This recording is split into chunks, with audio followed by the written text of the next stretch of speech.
Bonjour à tous, nous allons parler du Shabbat, sujet qui me tient particulièrement à cœur et qui devrait tenir à cœur à tous les bénis Israël, bien évidemment.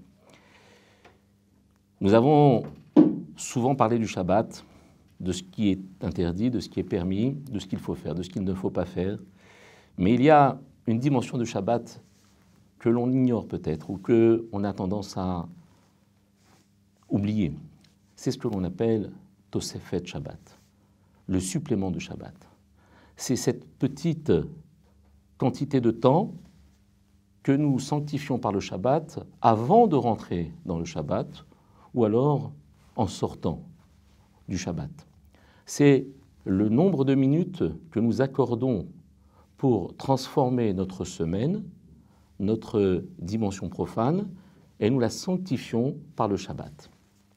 Par exemple, les 18 minutes que nous accordons avant le coucher du soleil, c'est cela que l'on appelle la Tosefet Shabbat.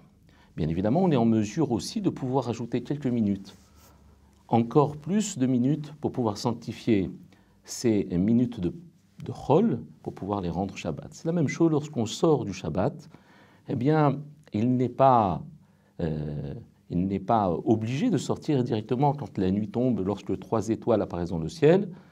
Eh bien, on pouvait continuer à respecter encore Shabbat quelques minutes de plus, même si la nuit est tombée.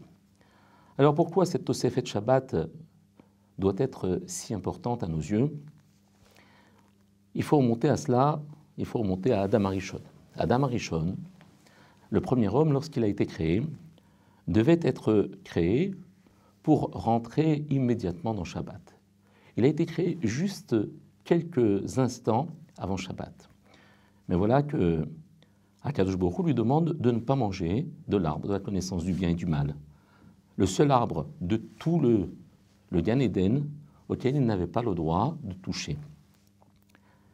Bien évidemment, les Chachamim nous apportent un enseignement comme quoi cet arbre était permis le jour de Shabbat lui-même.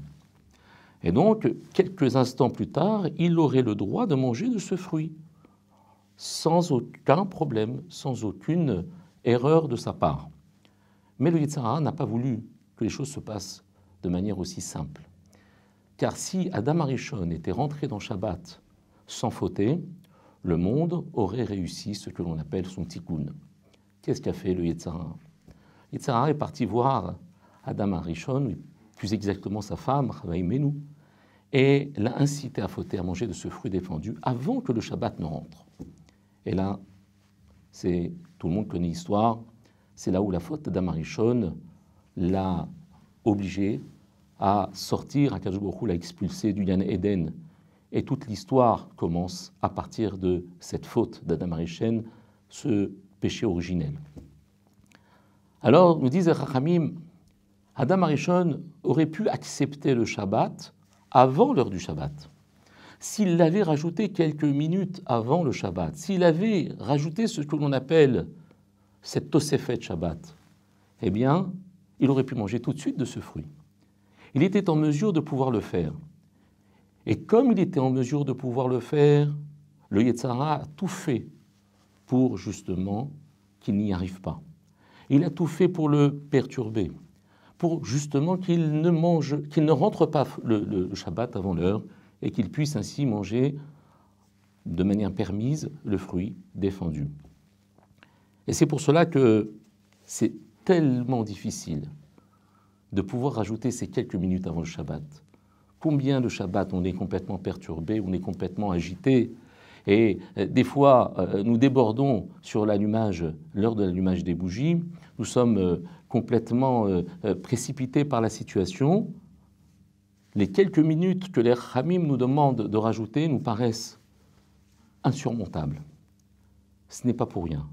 C'est parce que le Yetzer Hara sait très bien que par ces minutes-là, eh bien, nous allons participer à la réparation de la faute d'Adam Arishon. Quelque chose d'incroyable. Ces quelques minutes de Shabbat que nous fabriquons, ce sont des minutes qui valent le poids de la faute et de la réparation de la faute originelle. Pour cela que le Yetzer Hara s'empare de nous, aussi bien avant Shabbat, pour nous pousser à retarder au maximum l'entrée de Shabbat, ou alors, après Shabbat, pour nous précipiter à sortir du Shabbat. Il est marqué dans la Gemara, dans Masechet Shabbat, page 118b. Il est marqué « Malé Shamou Beni Israël, Shte Shabbatot, Miyad Ayu Nig'alin ». Qu'est-ce que nous dit la Gemara? Si les Bnei Israël viennent à respecter 2 Shabbats de suite, immédiatement, ils connaîtraient la Géoula, c'est-à-dire la venue du Mashiach. Alors, Echamim pose la question, pourquoi un seul Shabbat ne serait pas suffisant? Le Shabbat, c'est tellement extraordinaire. Pourquoi avoir besoin de 2 Shabbats? Eh bien, en fait, pour comprendre cela, il faut savoir que le Shabbat que nous rajoutons, le Shabbat en quelque sorte que nous fabriquons, ces quelques minutes de Shabbat que nous rajoutons à Shabbat, par exemple la sortie du Shabbat, a une portée incroyable. Pourquoi elle a une portée incroyable? Nous l'apprenons de Yom Tov. Le soir de Yom Tov, lorsque Yom Tov sort, nous ne faisons pas les Bessamim, nous ne faisons pas de bracha sur les odeurs, sur les plantes, le soir de Yom Tov pour la Havdana. Et le Ramban explique pourquoi le soir de Yom Tov, nous ne faisons pas les Bessamim, alors que le soir de Shabbat, nous faisons les Bessamim. Il dit parce que la Kedusha de Yom Tov est particulière. La Kedusha de Yom Tov, c'est une Kedusha que l'homme fabrique. Pourquoi? Parce que c'est grâce à la décision du Bet Din d'en bas que la fête, que le jour de Yom Tov est déclaré. C'est en quelque sorte une Kedusha que l'homme descend par sa décision. Et alors là, puisque cette Kedusha est fabriquée par l'homme, eh bien cette Kedusha ne quitte pas l'homme. C'est pour cela que lorsqu'il sort de Yom Tov, il ne fera pas de Bessamim. Pourquoi? Parce qu'il est encore imprégné de cette Kedusha. Et cette Kedusha continue, elle ne le quittera jamais. Alors que Shabbat, c'est une Kedusha que l'homme subit.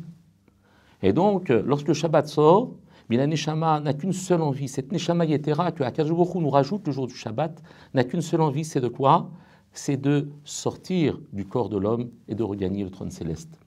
C'est pour cela que nous la retenons grâce au Bessamim. Mais Yom Tov, ce n'est pas le cas. Alors nous disent les Chachamim, ces petites minutes de Shabbat, qui ne sont pas celles que Dieu nous impose, mais c'est celles que l'homme fabrique, ont une portée extraordinaire et vont permettre au Shabbat justement de venir et de continuer tout le reste de la semaine à sanctifier ces jours de la semaine. Ce qui fait que lorsque nous arrivons au Shabbat suivant, nous n'arrivons pas au Shabbat suivant en ayant été interrompus par 6 jours de Chol, puisqu'il y a encore le Shabbat précédent qui vient grâce à cette Tosefet Shabbat, à ce petit ajout de Shabbat que l'homme a fait. Eh bien, ces minutes de Shabbat continuent à donner leur impact et influent encore sur la semaine. Et le Shabbat suivant n'arrive pas, ne perce pas un monde profane, mais un monde profane et Kodesh. Le Shabbat qui précède permet de créer un lien avec le Shabbat qui suit. Ce qui fait que le deuxième Shabbat a une toute autre dimension. C'est ce que l'on dit lorsque on prononce pendant le Kiddush « Veshameru ben Israël et Shabbat, lahasot et Shabbat ». Et les Béné Israël respecteront le Shabbat pour faire le Shabbat. Pourquoi parle-t-on de 2 fois le jour du Shabbat? Parce que si les Béné Israël respectent le Shabbat, c'est-à-dire et à Shabbat, non seulement le Shabbat, mais le et, c'est-à-dire le supplément du Shabbat, alors véritablement la Asot et à Shabbat, ils pourront fabriquer ce Shabbat. Ils pourront permettre au Shabbat suivant justement d'être entièrement encadré de Kedusha. Et c'est pour cela que grâce à ces 2 Shabbatot qui se suivront, et grâce à cet ajout que l'homme va faire de ce Shabbat, eh bien nous aurons le mérite d'être délivrés. Amen.